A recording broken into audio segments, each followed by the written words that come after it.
Hello students, welcome to our channel. আজকের ভিডিওতে আমরা হিস্ট্রির যে টপিকটা সম্পর্কে আলোচনা করব সেটা হচ্ছে তোমার এই বৈদিক এজ। ঠিক আছে, এর সঙ্গে আরেকটা কথা বলে রাখি, আমাদের যে এই ক্লাসগুলো হচ্ছে এই ক্লাসের যে সমস্ত পিডিএফ তোমরা এখানে এই ক্লাসে আমরা আলোচনা করব তার পিডিএফগুলো কিন্তু তোমরা আমাদের টেলিগ্রাম চ্যানেল থেকে ডাউনলোড করতে পারো। টেলিগ্রাম চ্যানেলের লিঙ্ক কিন্তু ডিসক্রিপশন বক্সে দেওয়া আছে। এই ভিডিওটা এসএসসি, ব্যাংক, তারপরে তোমার রেলওয়ে বাট স্টেট পিএসসি যে সমস্ত পরীক্ষায় জিকে আসে তার জন্য কিন্তু ইম্পর্টেন্ট হতে চলেছে। ঠিক আছে, তো চলো দেখা যাক। ফার্স্ট দেখো কী বলছে যে বৈদিক এজ। ঠিক আছে, বৈদিক এজের সময়কালটা যদি আমি দেখি তাহলে সময়কালটা কত না, বৈদিক এজের সময়কাল হচ্ছে 1500 বিসি থেকে 600 বিসি পর্যন্ত। ঠিক আছে, তাহলে 1500 বিসি থেকে বিসিতে শুরু আর 600 বিসি পর্যন্ত হচ্ছে এর সময়কাল। ঠিক আছে, আচ্ছা তাও কি বলছে, in the history of India is the period during which Vedas are composed. মানে বেদিক এজটা মানে কোন সময়টাকে বলছে না, যেই সময় আমাদের বেদটা তৈরি হচ্ছিল। ঠিক আছে, সেই যে সময়কালটা, সেই সময়কালটাকে আমরা কি বলছি, বৈদিক পিরিয়ড বলছি বা বৈদিক এজ বলছি। সেই সময়কালটা কত না, 1500 থেকে 600 খ্রিস্টপূর্বাব্দ পর্যন্ত। ঠিক আছে, বিসি মানে খ্রিস্টপূর্বাব্দ তোমরা জানো। ঠিক আছে, আর এই সময় যে সভ্যতাটা গড়ে উঠেছিল তাকে বলা হতো কি, বৈদিক সিভিলাইজেশন বা বৈদিক সভ্যতা। ঠিক আছে, আচ্ছা এটা কোথায় গড়ে উঠেছিল, এটা হচ্ছে north western parts of the India. মানে ভারতের যদি ম্যাপটা তোমরা খেয়াল করো, একদম যে নর্থ পার্টটা ছিল আর নর্থ ওয়েস্ট পার্টটা ছিল, এই রিজিয়নটাতে কিন্তু এটা তৈরি হয়েছিল। ঠিক আছে, বোঝা গেল। আচ্ছা, এই হচ্ছে যে বৈদিক যে সিভিলাইজেশান, এটা আমাদের সামনে হচ্ছে হিস্টোরিক পিরিয়ডটাকে তুলে ধরে। কারণ এখানে কিন্তু যে লিখিত লিটারারি রেকর্ডস বা লিখিত তোমার হচ্ছে তথ্য বা বইটইগুলো রয়েছে। ঠিক আছে, দেখো দ্যাট ইজ বলছে বেদাস মানে লিখিত রূপ রয়েছে, তাই এটা হিস্টোরিক পিরিয়ডকে আমাদের সামনে কী করে, তুলে ধরে। ঠিক আছে, তারপরে দেখো বলছে the Vedas are thought to have been composed by the Aryans. কী মনে করা হয়, আর্যরা বা আরিয়ানরাই কী করেছিল, বেদটাকে রচনা করেছিল, এটা আমরা ধরে নিই। ঠিক আছে, হরপ্পান সিভিলাইজেশন, দেখো ডিড ইউ নো কী বলছে, দেখো Harappan civilization declined by around 1750 BC. ঠিক আছে, হরপ্পা সভ্যতা ধ্বংস হয়েছিল কবে, 1750 খ্রিস্টপূর্বাব্দে। ঠিক আছে, আর বৈদিক সভ্যতা শুরু হয়েছিল 1500 খ্রিস্টপূর্বাব্দে। ঠিক আছে, এই যে 1750 আর 1500 খ্রিস্টাব্দ মাঝখানে যে 250 বছরের যে গ্যাপটা, এই 250 বছর মানে গ্যাপটাতে একটা দুটো বড় ঘটনা ঘটেছিল। কি কি না, যেটা হচ্ছে আমরা এই ভিডিওতে আমরা জানবো যে কী ঘটনা ঘটেছিল। ঠিক আছে, দেখো কী ঘটনা ঘটেছিল যদি আমরা একবার খেয়াল করি।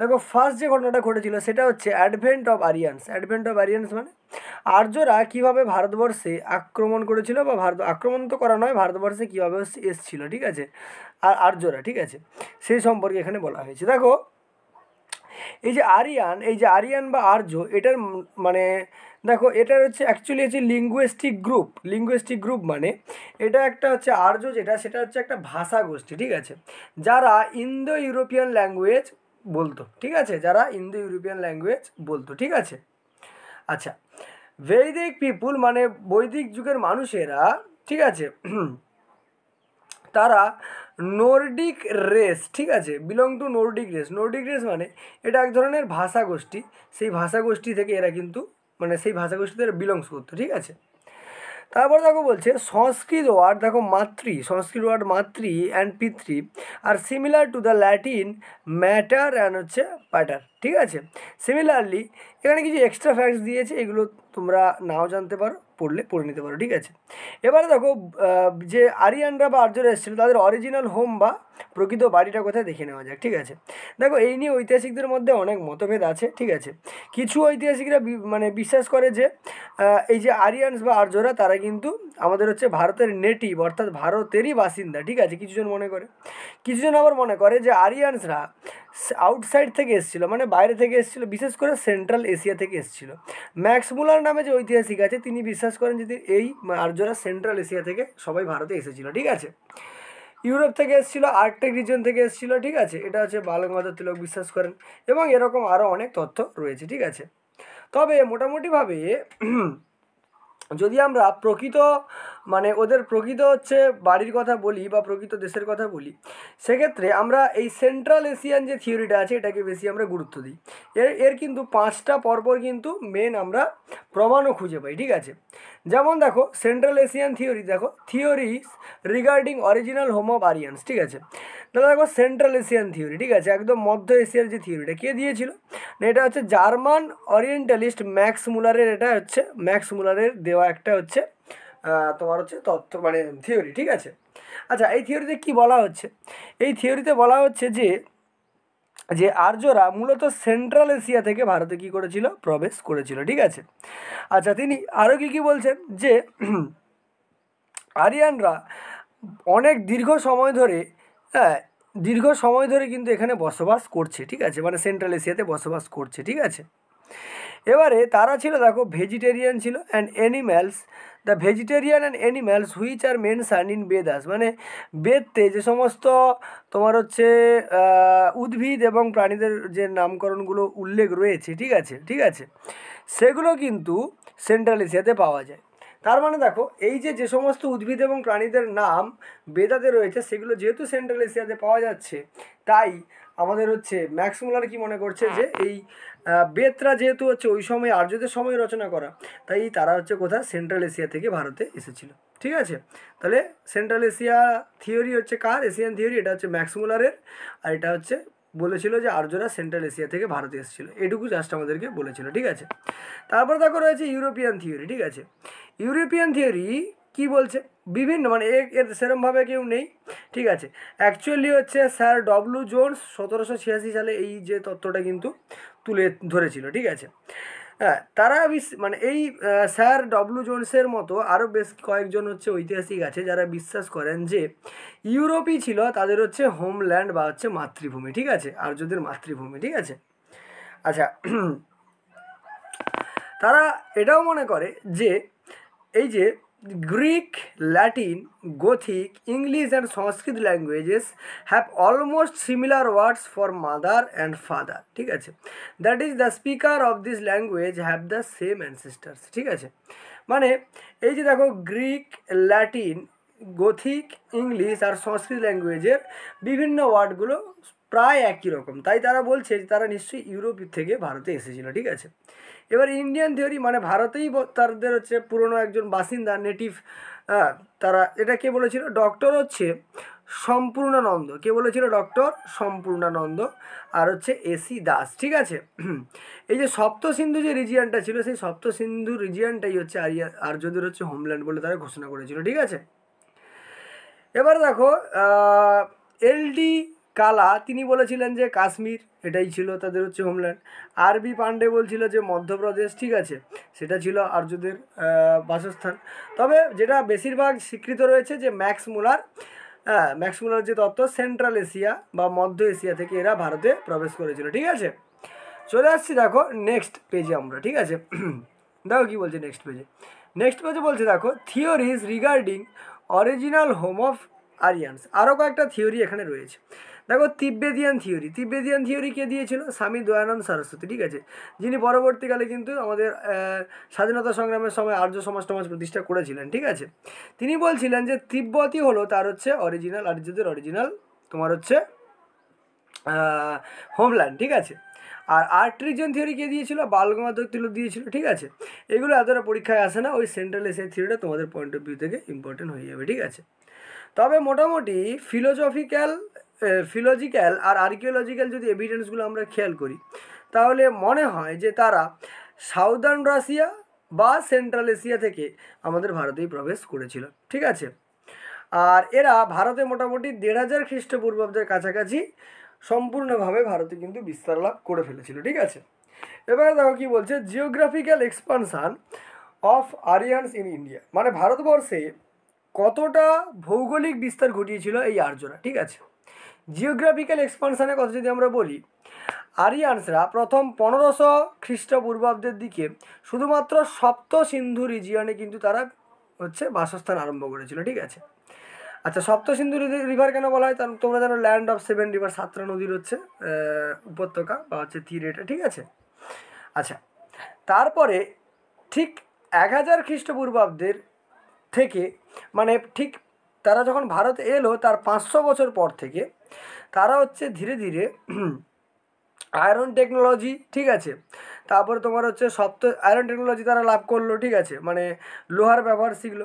তারা সপ্ত সিন্ধু রিজিয়ন থেকে ধীরে ধীরে পূর্ব দিকে হচ্ছে কি করলো, বিস্তার লাভ করতে আরম্ভ করলো, ঠিক আছে, এবং একদম শেষ পর্যন্ত গাঙ্গেটিক যে প্লেন্স রয়েছে অর্থাৎ গাঙ্গেয় যে উপত্যকা সেখানে তারা স্থায়ীভাবে বসবাস আরম্ভ করলো। সময়কালটা কত, 1000 থেকে 600 খ্রিস্টপূর্বাব্দ পর্যন্ত, ঠিক আছে। তারপর দেখো ফেজেস অফ বৈদিক পিরিয়ড। এবারে বৈদিক পিরিয়ডের সময়কালটাকে বেশ কয়েকটা ভাগে ভাগ করা যায়, ঠিক আছে। জেনারেলি বৈদিক পিরিয়ডটাকে দুটো ভাগে ভাগ করা যায়, একটা হচ্ছে আর্লি বৈদিক পিরিয়ড, ঠিক আছে, আর একটা হচ্ছে লেটার বৈদিক পিরিয়ড, ঠিক আছে। আর্লি বৈদিক পিরিয়ড আর হচ্ছে লেটার বৈদিক পিরিয়ড। দেখো আর্লি বৈদিক পিরিয়ডের কথা যদি আমরা বলি তাহলে এটা হচ্ছে 1500 থেকে 1000 খ্রিস্টপূর্বাব্দ। কত, 1500 থেকে 1000 খ্রিস্টপূর্বাব্দ। লেটার বৈদিক পিরিয়ডটা 1000 থেকে 600 খ্রিস্টপূর্বাব্দ। তার মানে এই সময় তারা কিন্তু ওই সপ্ত সিন্ধু রিজিয়নে তারা হচ্ছে বসবাস করছিল, ঠিক আছে।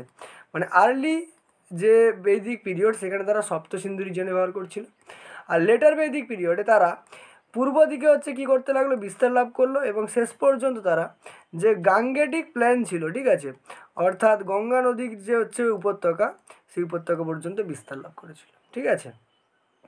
আচ্ছা, আর্লি বৈদিক পিরিয়ড এটাকে ঋগ্বেদিক পিরিয়ডও বলা হয়, কারণ এই সময়ই হচ্ছে ঋগ্বেদটা কী করা হয়েছিল, রচনা করা হয়েছিল।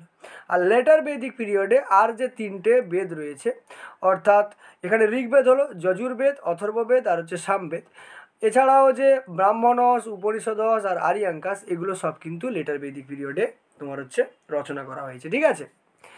নেক্সট দেখো আর্লি বৈদিক পিরিয়ড সম্পর্কে একটু জেনে নেওয়া যাক। দেখো আর্লি বৈদিক পিরিয়ডের কথা যদি আমরা বলি তাহলে সময়কালটা তো আমরা জানি 1500 থেকে হচ্ছে 1000 খ্রিস্টপূর্বাব্দ, ঠিক আছে। এই সময় তারা সপ্তসিন্ধু অঞ্চলে বসবাস করতো, এটা আগে বলা হয়েছে, ঠিক আছে। আচ্ছা, তারপরে হচ্ছে এই সময় তারা এই সময় তাহলে আমাদের দেখো ঋগ্বেদ হচ্ছে রচনা করা হচ্ছে, এই সময় ঋগ্বেদ যে একদম ওল্ড বেদ যেটা ঋগ্বেদ রচনা করা হচ্ছে, ঠিক আছে। আর এটাকে সপ্তসিন্ধু রিজিয়ন বলা হয় কেন, দেখো যে আমাদের 7টা নদী রয়েছে, অর্থাৎ তুমি যদি খেয়াল করো এখানে যে ইন্ডাস নদী রয়েছে, ভারত ভারত ঠিক আছে, সিন্ধু নদী, ঠিক আছে, আর হচ্ছে তার 5টা ট্রাইবুটারিজ রয়েছে, আর সঙ্গে সরস্বতী নদী রয়েছে, তাই একে সপ্ত সিন্ধু বলা হয়। দেখো সরস্বতী একটা, 5টা উপনদী, তাহলে 6টা, আর হচ্ছে সিন্ধু 7টা, ওই জন্য এটাকে সপ্ত সিন্ধু বলা হয়। এবার ঋগ্বেদিক রিভার্স, ঋগ্বেদে কী কী নদীর নাম রয়েছে বা সেই সময় কী কী নদী ছিল, ঠিক আছে। মোটামুটিভাবে ঋগ্বেদাতে আমরা দেখতে পাই 25টার বেশি নদীর নাম কিন্তু উল্লেখ করা হয়েছে, ঠিক আছে, 25টা বেশি নদীর নাম উল্লেখ করা হয়েছে। এবারে সবথেকে বেশি যেটা রয়েছে সেটা হচ্ছে সিন্ধু, সেটা 73 বার উল্লেখ করা হয়েছে। তারপর হচ্ছে সরস্বতী 19 বার উল্লেখ করা হয়েছে, গঙ্গা 2 বার উল্লেখ করা হয়েছে, যমুনা 3 বার উল্লেখ করা হয়েছে, আর হচ্ছে সারাইউটা হচ্ছে 2 বার উল্লেখ করা হয়েছে, ঠিক আছে। তো এইভাবে সবথেকে তাহলে বেশি যেটার উল্লেখ রয়েছে সেটা তোমার কি না, সেটা তোমার হচ্ছে সিন্ধু নদীর হচ্ছে সবথেকে বেশিবার উল্লেখ রয়েছে, 73 বার কিন্তু উল্লেখ রয়েছে, ঠিক আছে। তারপর দেখো according to Rigveda the Saraswati was the most pious river, মানে এই সময় সরস্বতীটা ছিল সবথেকে উল্লেখযোগ্য একটা নদী, ঠিক আছে। আর ঋগ্বেদাতে, ঠিক আছে, সরস্বতীকে কি নামকরণ করা হয়েছে, মাতে তামা, কি বলা হয়েছে, মাতে তামা, যার নাম হচ্ছে বেস্ট অফ অল মাদার্স, মানে সমস্ত মায়েদের থেকে ভালো, ঠিক আছে, সরস্বতীকে বলা হয়েছে, ঠিক আছে। আর তোমার হচ্ছে দেবিতমাকে কি বলা হয়েছে, বেস্ট অফ অল গডেস, ভগবানদের বা দেবীদের হচ্ছে শ্রেষ্ঠ যিনি। আর নদীতামাকে কি বলা হয়েছে, বেস্ট অফ অল রিভার্স, ঠিক আছে। তাহলে বেস্ট অফ অল মাদার্স হচ্ছে মাতেতামা বা সরস্বতী, আর বেস্ট অফ অল গডেস হচ্ছে দেবিত্মা আর দেবিত্ব, আর হচ্ছে বেস্ট অফ অল রিভার্স হচ্ছে নন্দিতা বা নন্দিতমা, ঠিক আছে। এবার দেখো এই সময় বেশ কিছু প্রমিনেন্ট নদীর কথা এখানে উল্লেখ করা হয়েছে, ঠিক আছে। সেই নদীগুলো কী কী, দেখো সেই নদীগুলো হচ্ছে, দেখো কী কী আমরা দেখে নিই একটু, ঠিক আছে। সেই নদীগুলো হচ্ছে দেখো এই নদীগুলো, ঠিক আছে। কোন নদীগুলো না, এই নদীগুলো, দেখো কোন কোন নদীগুলো একটু খেয়াল করো। দেখো সেই সময় যে নদীগুলো রয়েছে সেগুলো প্রথম কথা দেখো ইন্ডাস রিভার অর্থাৎ সিন্ধু নদী, ঠিক আছে, ঋগ্বেদিক নামও সিন্ধু, আর পাঞ্জাব অঞ্চলে দেখা যায়। রবি, পুরুষানী, ঋগ্বেদিক নাম হচ্ছে পুরুষানী বা ইরাবতী, পাঞ্জাবে দেখা যায়। ঝিলাম, তার ঋগ্বেদিক নাম বিতস্তা। চেনাবের, আস্কিনী। বিয়াস হচ্ছে বিপাস। সুতলেজ হচ্ছে সুতুদ্রি, গোমতী হচ্ছে গুমল, কুররাম হচ্ছে ক্রুমু, ঠিক আছে, কাবুল হচ্ছে খুবা, ঠিক আছে, সোয়াদ হচ্ছে সুবাস্তু, আর ঘাগ্গার হচ্ছে কি দৃশ্য দৃশ্যাত দৃশ্যাত্তির বলতে পারো, ঠিক আছে। আচ্ছা, আরও কয়েকটা নদী রয়েছে, যেমন হচ্ছে দেখো এখানে যদি আমি খেয়াল করি, ঘাগ্গার বলে দিয়েছি, সরস্বতী আছে, সরস্বতীকে সরস্বতী বলা হতো, আচ্ছা গঙ্গাকে গঙ্গাই বলা হতো, আর সারাইউকে হ্যাঁ গুলজরাম বলা হতো, ঠিক কী বলা হতো, গুলজরাম, ঠিক আছে। এবারে দেখো নদী সম্পর্কে যদি কিছু তথ্য আছে সেগুলো যদি আমরা একটু খেয়াল করি তাহলে কী দেখতে পাবো সেটা একবার দেখে নাও, ঠিক আছে।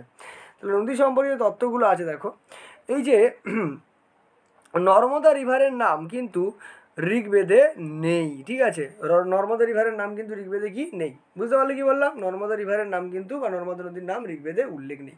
পরীক্ষায় প্রশ্ন আসতে পারে ঋগ্বেদে কোন নদীর নাম উল্লেখ নেই, তাহলে তোমার সঠিক উত্তর কী হয়ে যাবে, এই হচ্ছে নর্মদা নদী, ঠিক আছে, বোঝা গেল কি বললাম।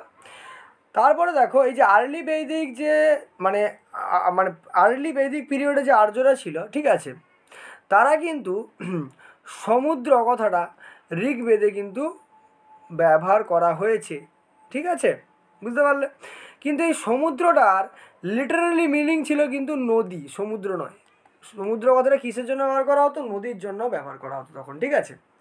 এবারে দেখো এই সময় ইকোনমি বা হচ্ছে অর্থনীতি ব্যবস্থা কেমন ছিল, ঠিক আছে, ইকোনমির কথা যদি আমরা বলি, দেখো দ্য আর্লি বৈদিক সোসাইটি ওয়াজ প্যাস্টোরাল, ঠিক আছে, কি pastoral, cattle rearing was the dominant occupational activity.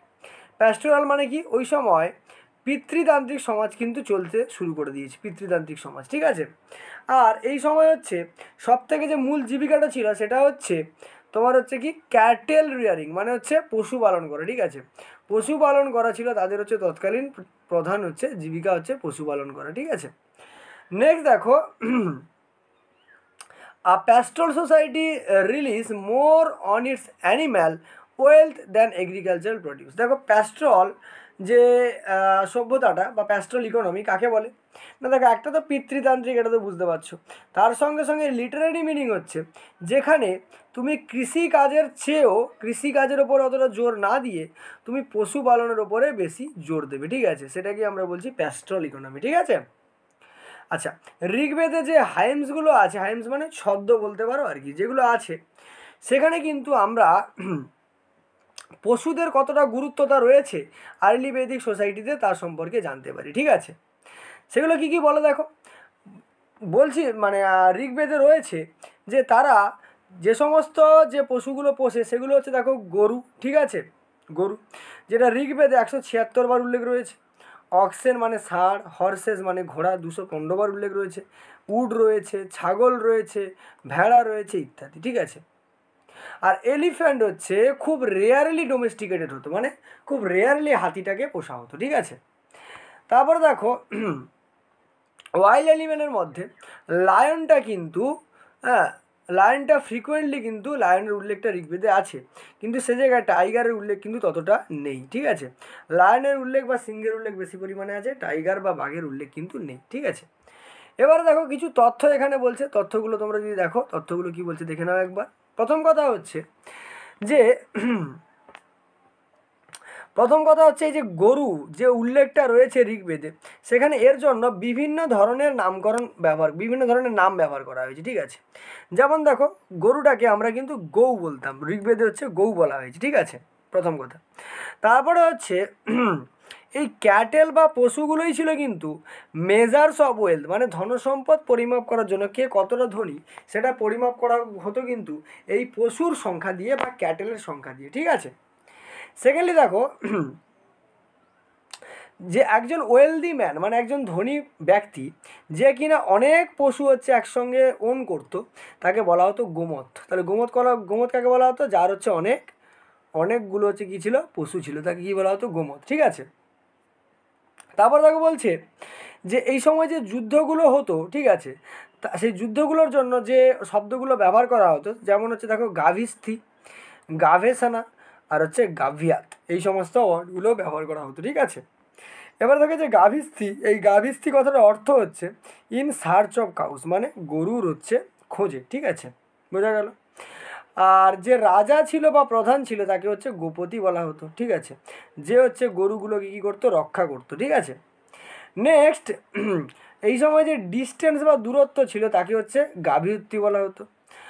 আর কন্যাকে কি বলা হতো? দুহিত্রী, দুহিত্রী, ঠিক আছে, one who milk the cows, ঠিক আছে। আর কিনশিপ যেটা ছিল, কিনশিপ হচ্ছে মানে এই যে রাজ্য শাসনটা সেটাকে গোত্র বলা হতো, ঠিক আছে। তার মানে বুঝতে পারছো সেই সময় এই যে কাউ বা গরুর ইম্পর্টেন্স এতটা ছিল যে সমস্ত কিছুর নাম, এই দেখো কাউকে তো ঋগ্বেদে হচ্ছে গৌ বলা হতো, ঠিক আছে, কি বলা হতো? গৌ বলা হতো। সেই গৌ থেকে কিন্তু সবগুলোর বাকি জিনিসগুলোর নামকরণ কিন্তু করা হয়েছে, ঠিক আছে। আচ্ছা, তারপরে দেখো এগ্রিকালচার কি বলছে, দেখো এগ্রিকালচার কি বলছে, এগ্রিকালচার মানে হচ্ছে কৃষিকাজ। এই সময় কীরকম কী কৃষিকাজটা হতো সেটা সম্পর্কে বলছি, ঠিক আছে। এগ্রিকালচারের কথা যদি বলি, এই সময় কিন্তু এগ্রিকালচার হচ্ছে সেকেন্ডারি ইকোনমিক অ্যাক্টিভিটি ছিল। তার মানে দেখো ফার্স্ট যেটা ছিল সেটাতে আমার হচ্ছে ডোমেস্টিকেশন, ডোমেস্টিকেশন মানে হচ্ছে আমার হচ্ছে পশু হচ্ছে পালন করা। তারপরে কিন্তু তোমার হচ্ছে এগ্রিকালচারটা ছিল, ঠিক আছে। তারপরে কী ছিল না হচ্ছে এগ্রিকালচারটা তারপরে ছিল, ঠিক আছে। এই যেহেতু মানে পশুপালনের উপরে জোর দেওয়া হচ্ছিল, ঠিক আছে, তাই তো এই সময় হচ্ছে যে প্রধান যে সম্পদ মাপা হতো সেটা গরুর সাহায্যেই মাপা হতো, ঠিক আছে। আর এগ্রিকালচারে কী কী আছে দেখো, আর এগ্রিকালচারে যেগুলো আছে সেগুলো একবার দেখো। দেখো এগ্রিকালচারে কী কী রয়েছে, প্রথম কথা দেখো এগ্রিকালচারে কী কী রয়েছে, যে সপ্ত সিন্ধু রিজিয়ন যেটা ছিল সেই সপ্ত সিন্ধু রিজিয়নটা, ঠিক আছে, সেই সপ্ত সিন্ধু রিজিয়নে মোটামুটিভাবে খুব কিন্তু কম বৃষ্টিপাত হতো, লো রেনফল মানে কম বৃষ্টিপাত হতো, ঠিক আছে। যার ফলে কিন্তু এই যে নদীগুলো ছিল এই নদীগুলো থেকে জল তুলে কিন্তু এখানে প্রচুর পরিমাণে কিন্তু চাষ করা হতো এই সপ্ত সিন্ধু উপত্যকাতে, ঠিক আছে। কি কি এই সময় কি কি ফসল চাষ করা হতো না হচ্ছে ইয়াভা, ইয়াভা মানে হচ্ছে যাকে আমরা বর্তমানে জৌ বা হচ্ছে বার্লি বলি, ঠিক আছে, সেটা চাষ করা হতো, ঠিক আছে। সেই সময় কিন্তু ধান টান এই সমস্ত ছিল না, ঠিক আছে। আর এই ইয়াভা ছাড়া, ঠিক আছে, অন্য কোনো কিন্তু শস্যের কথা ঋগ্বেদে নেই, ঠিক আছে। তাহলে বার্লি ছাড়া অন্য কোনো শস্যের কথা ঋগ্বেদে কিন্তু নেই, ঠিক আছে। এবারে দেখো এই সময় এগ্রিকালচারাল টেকনোলজি বা এগ্রিকালচারাল যে সমস্ত যন্ত্রপাতি সেগুলো কি ব্যবহার করা হতো একবার খেয়াল করো, ঠিক আছে। আর্লি বৈদিক পিপুল যারা ছিল তারা কিন্তু আয়রন টেকনোলজির নলেজ তাদের কাছে ছিল না, ঠিক আছে। তার মানে তারা লোহার ব্যবহার জানতো না, ঠিক আছে। তারা শুধুমাত্র অন্যান্য যে মেটালগুলো হয় যেমন তামা, ব্রোঞ্জ এই সমস্ত ব্যবহার করতো, যেগুলোকে আমরা বলতাম কি আয়া, কি বলতাম আয়া, ঠিক আছে। দেখো copper either in it's pure form and alloyed form, ঠিক আছে, কপারের তৈরি বা তামার তৈরি যন্ত্রপাতি, ঠিক আছে, বোঝা গেল। তারপরে দেখো যে যেহেতু এগ্রিকালচারের ক্ষেত্রে আয়রনটা তুমি যতটা বেশি ভালো ব্যবহার করতে পারবে কপার কিন্তু সেইভাবে ব্যবহার করতে পারবে না, যার ফলে এই সময় তারা কৃষি ব্যবস্থায় কিন্তু সামান্য হলেও পিছিয়ে ছিল, ঠিক আছে। আচ্ছা, তারা এই সময় লাঙল ব্যবহার করতো, লাঙল বা শিরা যা, ঠিক আছে, যেটা হচ্ছে উডেন পাহালা বা প্লাগসের, মানে দেখবে লাঙল যে যদি দেখে দাও কখনো লাঙলের এই অংশে এটা হচ্ছে কাঠের হয় আর এই অংশে পাথরের তৈরি ছুচলো অংশ থাকে, ঠিক আছে, এটার কথা বলছি এখানে, ঠিক আছে। আচ্ছা, তারপরে দেখো কীভাবে এখানে চাষবাস করা হতো। প্রথমে যে গাছপালাগুলো থাকতো, ছোটো ছোটো গাছপালা হোক বড়ো গাছপালা হোক, সেগুলোকে প্রথমে কি করা হতো, সেগুলোকে প্রথমে পুড়িয়ে ফেলা হতো, ঠিক আছে। দেখো পুড়িয়ে ফেলা হতো, তারপরে সেখানে আবার নতুন করে চাষবাস আরম্ভ করা হতো, ঠিক আছে। তো এই সম্পর্কে কিছু তথ্য দিয়েছে, তথ্যগুলো দেখো কী বলছে, যে এই সময় কিন্তু গিফট ইকোনমি ছিল। গিফট ইকোনমি মানে বাংলায় যেটাকে আমরা বলি দেওয়া নেওয়া বলছি, বাংলায় যাকে আমরা বলি বিনিময় প্রথা, ঠিক আছে। বাংলায় আমরা কি বলি এটাকে, বাংলায় এটাকে আমরা বলি হচ্ছে বিনিময় প্রথা, ঠিক আছে, কি বলি বিনিময় প্রথা, ঠিক আছে।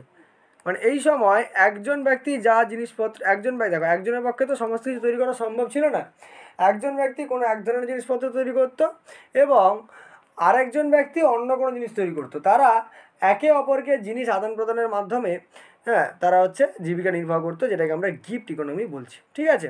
এটাকে আমরা কি বলছি, গিফট ইকোনমি, ঠিক আছে। এবার ট্রেড আর কমার্স, ঠিক আছে, এই সময় ব্যবসা বাণিজ্য কেমনভাবে হতো দেখো। এই যে ঋগ্বৈদিক যে ইকোনমিটা ছিল, অর্থ ব্যবস্থা ছিল, সেটা মূলত প্যাস্টোরাল, অর্থাৎ মানে ডোমেস্টিকেশন অফ অ্যানিম্যালস বা পশুপালনের ওপরে বেশিভাবে নির্ভর করতো, ঠিক আছে। তাই এই সময় কিন্তু আমরা সেরকমভাবে কিন্তু ব্যবসা বাণিজ্য দেখতে পাই না, কারণ তোমার ফসল না উৎপন্ন হলে তুমি ব্যবসা বাণিজ্য কী দিয়ে করবে, তাই না। এই সময় যেটুকু যে ব্যবসা বাণিজ্য হতো সেটা দেখো বার্টার সিস্টেম দিয়ে মাপা হতো, ঠিক আছে। বার্টার সিস্টেম পড়িয়েছি তোমাদেরকে আমরা ইন্ডাস ভ্যালি সিভিলাইজেশনে, ঠিক আছে।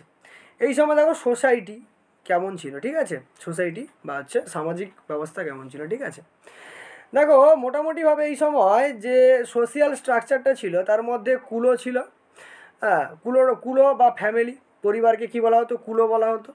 আর কুলোপা হচ্ছে পরিবারের হচ্ছে নেতা বা হচ্ছে পরিবারের প্রধান, তাকে কুলোপা বলা হতো, ঠিক আছে।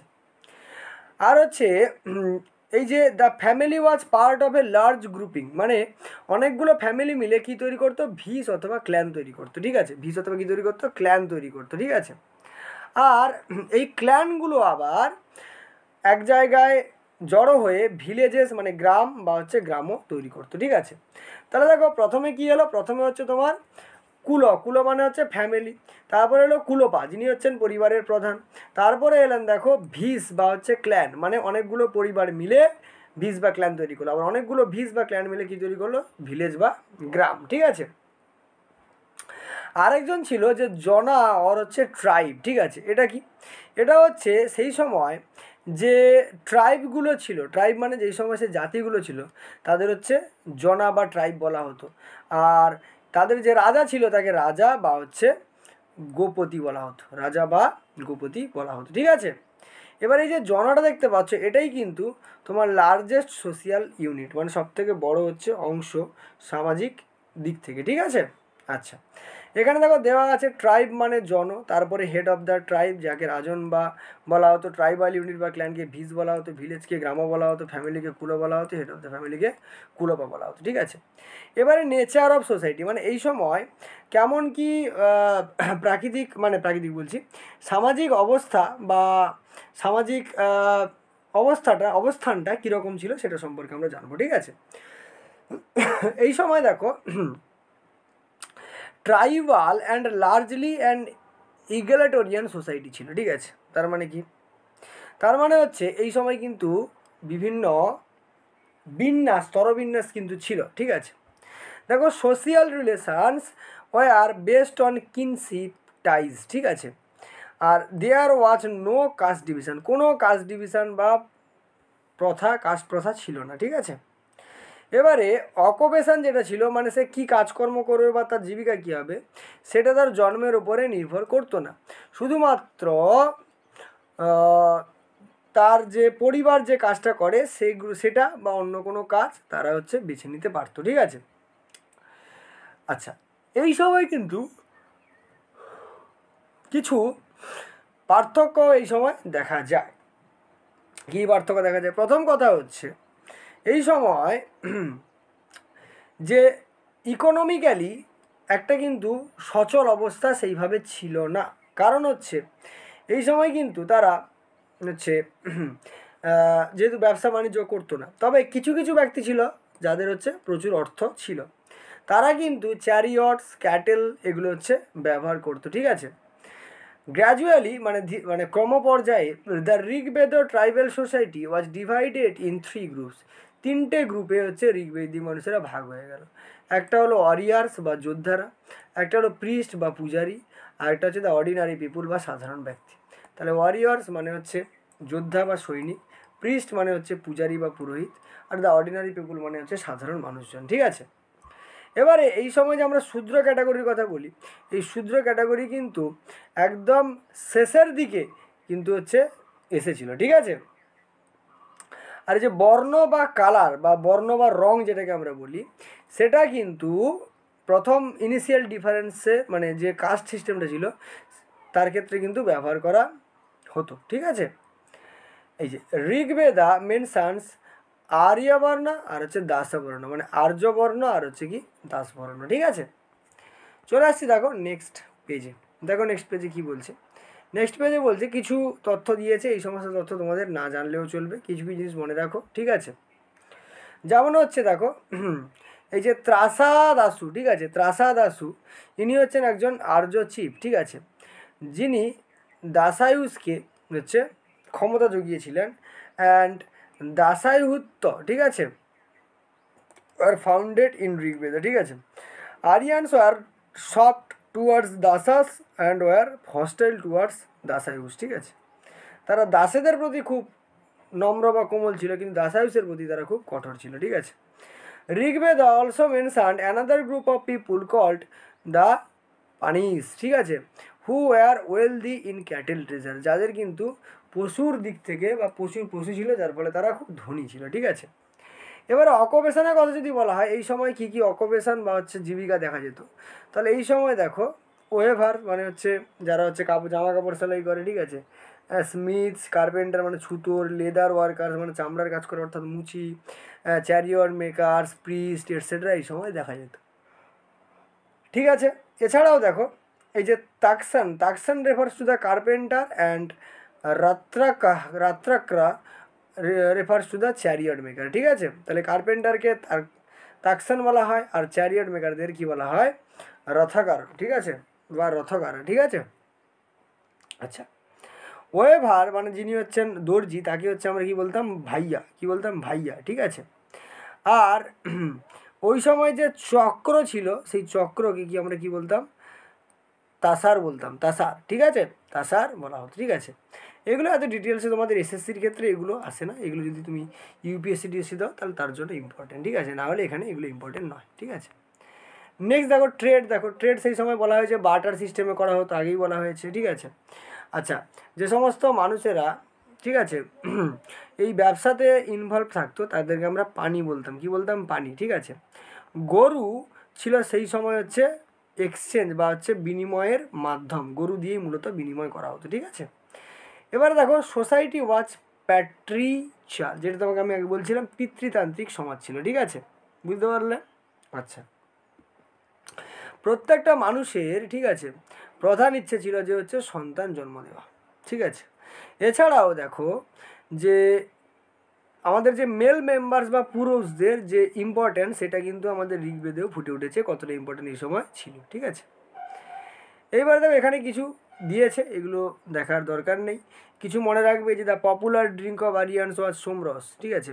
আর্যদের যে প্রধান বা প্রিয় হচ্ছে যে পানীয় ছিল সেটাকে সোমরস বলা হতো, ঠিক আছে, বুঝতে পারলে। আচ্ছা, নেক্সট দেখো পজিশন অফ ওমেন, ঠিক আছে। এই সময় মহিলাদের অবস্থান কেমন ছিল সেটা সম্পর্কে এবার আমরা জানবো, ঠিক আছে। পজিশন অফ দ্য ওমেন বললে দেখো প্রথম কথা হচ্ছে আর্লি বৈদিক সোসাইটিতে, ঠিক আছে, আর্লি বৈদিক সোসাইটিতে কিন্তু দেখবে মহিলারা একটা রেসপেক্টেবল পজিশান কিন্তু তারা পেয়েছিল, ঠিক আছে, তারা একটা মোটামুটিভাবে একটা রেসপেক্টেবল পজিশান ছিল, কিন্তু পরবর্তীকালে দেখবে যেটা লেটার বৈদিক পিরিয়ডে তাদের কিন্তু পজিশান ডিক্রিজ করে যাবে, ঠিক আছে, তাদের অধিকার কিন্তু কমে যাবে, ঠিক আছে। আচ্ছা, পলিগ্যামি আর হচ্ছে পলিন্ডারি ছিল। পলিগ্যামি মানে হচ্ছে অনেকগুলো স্ত্রী থাকা, পলিন্ডারি মানে হচ্ছে অনেকগুলো স্বামী থাকা, এটা কিন্তু সেই সময় মানে বহু বিবাহটা প্রচলন ছিল, ঠিক আছে। সতী প্রথাও তখন কিন্তু ছিল, ঠিক আছে। সেরকমভাবে স্ট্রিক্ট সেন্সে এটাকে কখনো ব্যবহার করা হয়নি, কিন্তু সিম্বলিকভাবে কিন্তু এটাকে ব্যবহার করা হতো, ঠিক আছে। এই সময় চাইল্ড ম্যারেজ কিন্তু হতো না, ঠিক আছে, মানে বাল্যবিবাহ হতো না। এই সময় কিন্তু উইডো রিম্যারেজ কিন্তু অল্প বিস্তর দেখা যেত, ঠিক আছে। আচ্ছা, তারপরে দেখো এখানে যেটা বলছে যে এই যে সমস্ত মহিলারা শিক্ষিত মহিলা ছিল তারা কিন্তু বৈদিক স্টাডিজ বা বেদ পড়তে পারতো, তাদেরকে বলা হতো ব্রহ্মদিনীস, কি বলা হতো, ব্রহ্মদিনীস, ঠিক আছে। এই যে ব্রহ্মদিনীস কারা কারা ছিল, লোপামুদ্রা, গোসা, অপালা, ঠিক আছে, এরা কিন্তু ঋগ্বেদের ছন্দ লেখার ক্ষেত্রে কাজ করেছে, এবং এরা তৎকালীন সমাজে কিন্তু মোটামুটি আইডল ওমেন ছিল, ঠিক আছে, আইডল, ঠিক আছে। আচ্ছা, এগুলো কিছু দরকার নেই জানার, ঠিক আছে। দেখো নেক্সট পেজে যদি আমরা চলে আসি, নেক্সট পেজে কী আছে দেখতে পাবো। নেক্সট পেজে আমরা দেখতে পাচ্ছি দেখো যে হচ্ছে আমাদের রয়েছে কি না হচ্ছে পলিটি, মানে এই সময় কেমন কি শাসন ব্যবস্থা, তোমার হচ্ছে রাজনৈতিক ব্যবস্থা, রাজনীতি কেমন কি হতো সেটা সম্পর্কে বলছি, ঠিক আছে। এই সময় ট্রাইবাল ধরনের হচ্ছে পলিটিটা হতো বা এটা দেখা যেত, ঠিক আছে।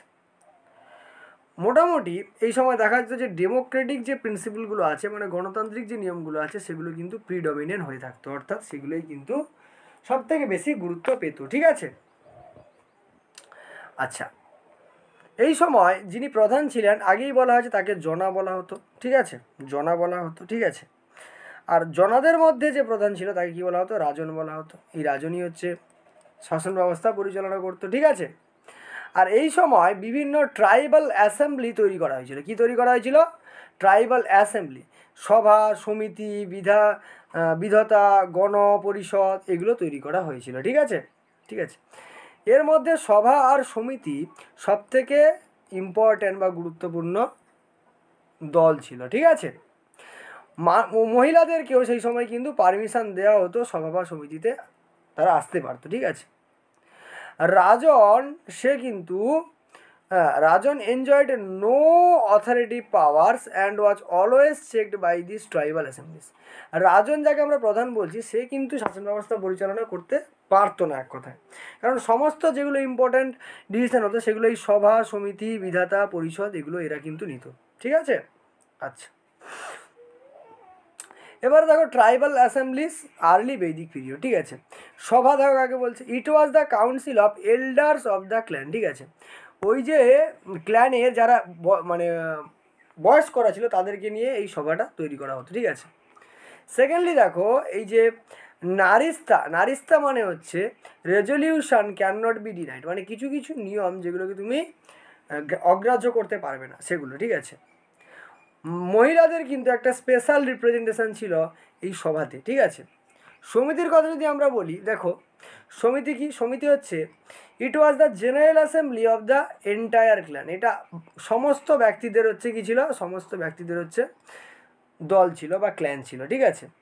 এটা কিন্তু রাজনের ইলেকশনের ক্ষেত্রে, ঠিক আছে, সবথেকে ইম্পর্ট্যান্ট হচ্ছে তোমার কী করতো? ভূমিকা পালন করতো, ঠিক আছে। যেরকম এখন হয় আর কি, কোনো নেতা মন্ত্রীকে ভোট দিয়ে আমরা চিহ্নিত করি সেরকম আর কি, ঠিক আছে। এবারে বিধাতার কথা যদি বলি, এই ঋগ্বেদে এই বিধাতার উল্লেখ কিন্তু আছে কতবার না? 122 বার উল্লেখ কিন্তু রয়েছে, ঠিক আছে। কতবার উল্লেখ রয়েছে? 122 বার কিন্তু উল্লেখ রয়েছে, ঠিক আছে।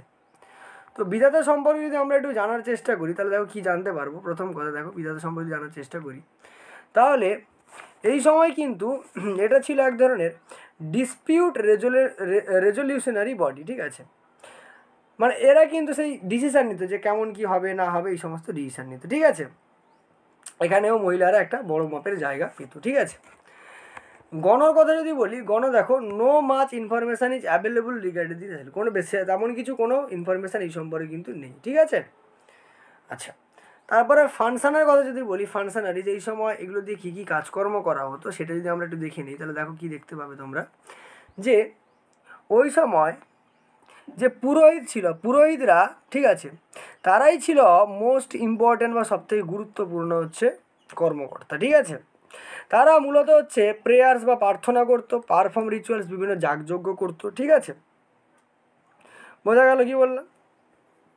দেখো দুজন পুরোহিত যারা ঋগ্বেদে গুরুত্বপূর্ণ ভূমিকা পালন করেছিল তারা হচ্ছে বশিষ্ঠ আর হচ্ছে বিশ্বমিত্র। বশিষ্ঠ আর কি? বিশ্বমিত্র, এই দুজন পুরোহিত, ঠিক আছে। সেনাপতি হচ্ছে যে যে যে রাজন বা রাজার যে সৈন্য থাকতো তার হচ্ছে প্রধান। ব্রজপতি হচ্ছে এই যে জায়গা জমির যে ব্যাপার সমস্ত যে মানে দলটা ছিল তার হচ্ছে প্রধান, ঠিক আছে। কুলপ্পা হচ্ছে ফ্যামিলির হচ্ছে বা পরিবারের হচ্ছে হেড বা প্রধান, তাই কুলপাস বলা হতো, কুলপা, ঠিক আছে। আর গ্রামনিস কাকে বলা হতো? গ্রামনিস টু ব্যাটেল, যখন হচ্ছে এদের যে পরিবারের যে হেড বা হচ্ছে প্রধানরা যুদ্ধ করতো, ঠিক আছে, তাকে হচ্ছে বলা হতো তোমার হচ্ছে গ্রামনিস টু ব্যাটেল, ঠিক আছে। এই সমস্ত কিছু আছে, এইগুলো দেখো এটাকে আমরা নট অ্যান আইডিয়াল সোসাইটি বলতে পারি। এটা আইডিয়াল সোসাইটি ছিল না, বেশ কিছু ত্রুটি কিন্তু এখানে ছিল, ঠিক আছে। তাহলে এ পর্যন্ত দেখো আমরা অলরেডি কিন্তু আলোচনা করে ফেললাম এইটুকু পার্ট, ঠিক আছে। নেক্সট ভিডিওতে আমরা কিন্তু ট্রাইবাল কনফ্লিক্টস বা এগুলো পরেরগুলো আলোচনা করব, ঠিক আছে। এর পিডিএফ আমরা টেলিগ্রাম চ্যানেলে দিয়ে দেবো, সেখান থেকে তোমরা ডাউনলোড করে নিতে পারো। দেখা হবে পরের ভিডিওতে, চলো টাটা।